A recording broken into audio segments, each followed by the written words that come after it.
It is 12th of January 2025, 1:27. So today, hopefully another quick one. I want to talk about how I think my idea of this quasi-mereological nihilism is incorrect, or at least it's not very fleshed out well. This is because the last time I came to this conclusion that this idea I have that is probably close to mereological nihilism is based off of the fact that everything at a fundamental level is the same. And so if everything's the same, then, or everything is made up of the same thing, then really it's just one big blur. And it's our illusion that conceptualizes and it's our application of context that defines objects.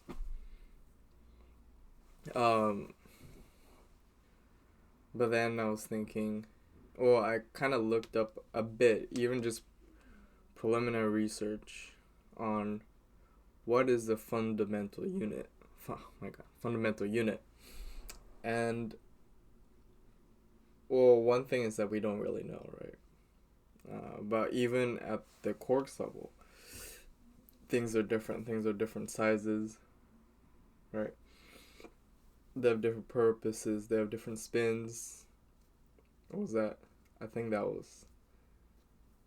anyway, there's different forms, right? Electrons different.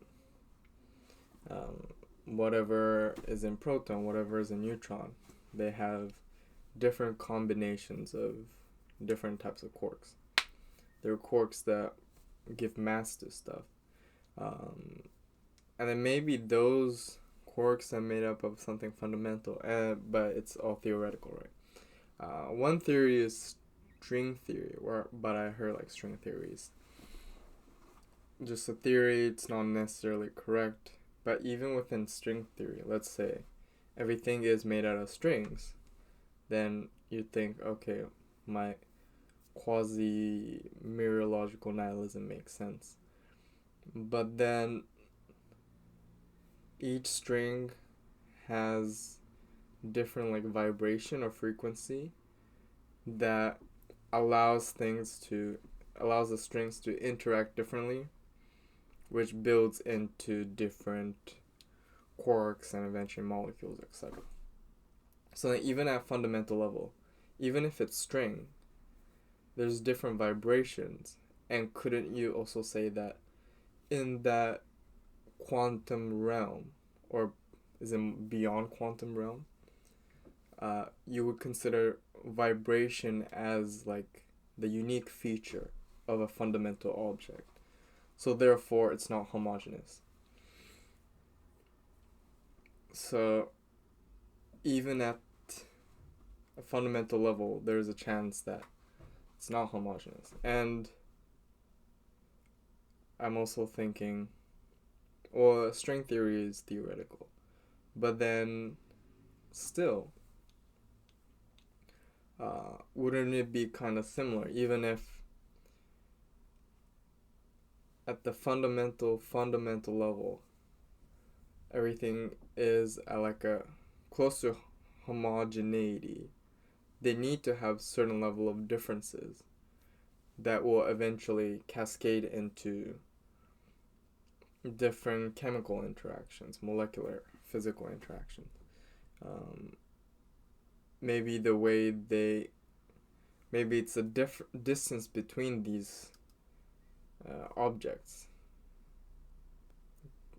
fundamental objects. Even if they look similar, they act similar. Maybe it's a distance between them that makes a difference. And maybe in that world, spatial difference or even temporal difference is what makes them unique and ultimately creates something unique on a macro level. Oh, my eyes are, wow, really droopy right now. So then I realized there is a low chance that the quasi-mereological nihilism really makes sense. Because if it's based on everything being the same at the fundamental level, but it's probably that everything is technically not the same. There will be certain differences, or else I don't think there will be distinct factors in anything. And there's certain, if you really think about it, sure, chair might not be necessarily a chair. You could define it as its materials, or whatever. But then I'm thinking about something more. But if you think about sort of like interactions, right? A chair might not be a chair, but when a large object is put on a chair, the chair is kind of being used at the scale of a chair rather than its materials. I don't know. Maybe a chair is a bad example, but I'm thinking, okay, have a more on a natural world where DNA, or a cell, it has a mechanism that allows itself to replicate. It's a complex machine with a very systematic process of DNA from into transcription, translation, and that protein helps keep the cell functioning, in turn helps protect and maintain the DNA, helps replicate the DNA. It's not that there's a will, but there's this like a more macro level interaction that makes it seem like it exists on that scale, if that makes sense. That you can't just see DNA as atoms, because the maintenance of those set of atoms is dependent on the functionality of the atoms working at the size of a specific gene, for example.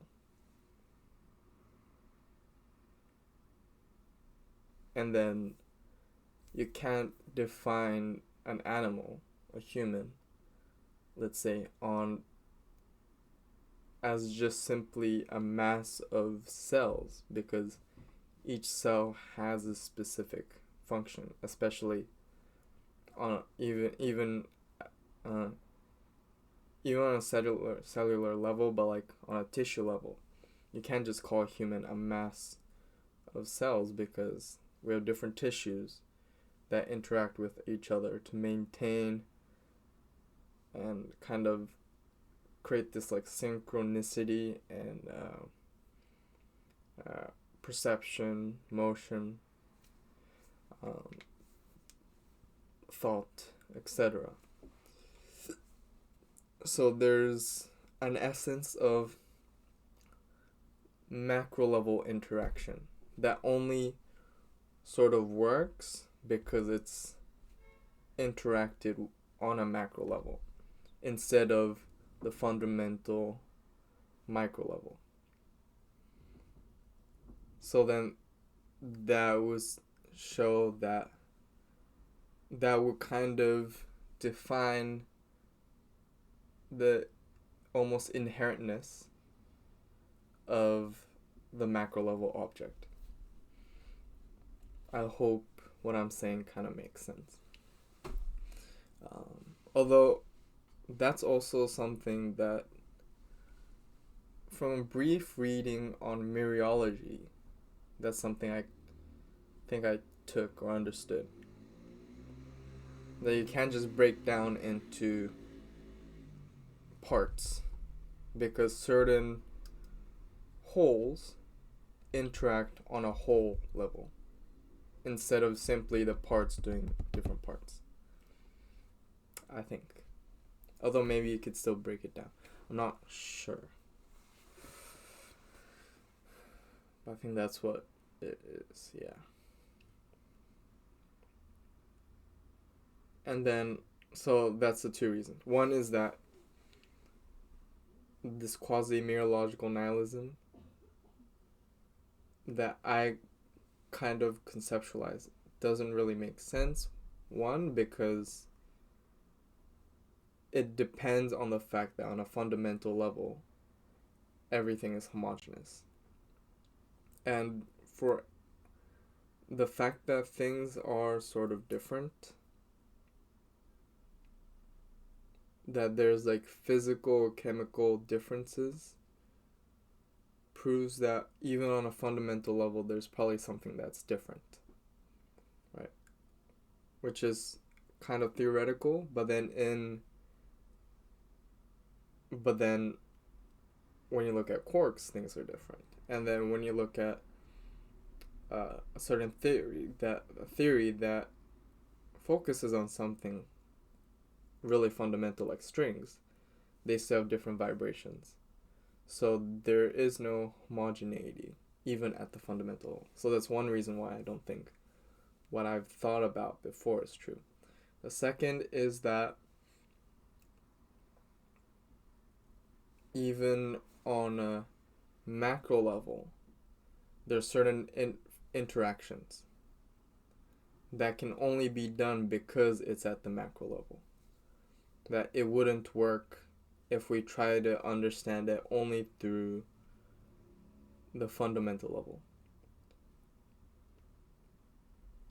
So it only works because it's the whole interacting with the whole rather than parts interacting with the parts. So those two reasons are why I don't think this quasi-mereological nihilism really makes sense. And the thing is, I say quasi only because I've been too lazy to actually read up on mereological nihilism. So maybe what I thought about is really just mereological nihilism. But that's that. So, but then that begs the question, wait, so what makes something inherently meaningless if things are different and therefore makes something kind of unique, which brings about some sort of inherentness to its existence, right? So maybe I'm kind of back to square one. Oh, I'm not back to square one. I'll say back to square two. Because my understanding of inherent also came from the idea of religion and cultural. As if there is a sort of higher power that gives something purpose. I don't believe that's true. I don't think this argument against quasi-mereological nihilism would disprove this notion against this sort of inherent power, inherent purpose. That's different. Because even if there's uniqueness, I wouldn't say there is purpose. Right. Purpose is the why. There's never a why in nature. I think. Because why is a very social, cultural filter on reality.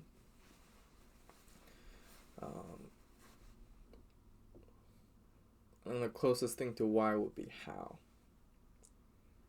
Why doesn't exist in nature. So maybe it's just that. Maybe that my thought that maybe I had this thought that unique equals purpose, but I guess unique doesn't equal purpose. That unique can exist without the why. And that it's just things are different. Maybe that's it. Yeah. And wow, my eyes are really droopy. I think I tried drinking Dipobitan D just to see how it's like. Or just to see if it gives me energy. I don't think it really did. But it's making me really tired now. No, I'm sick. That's it.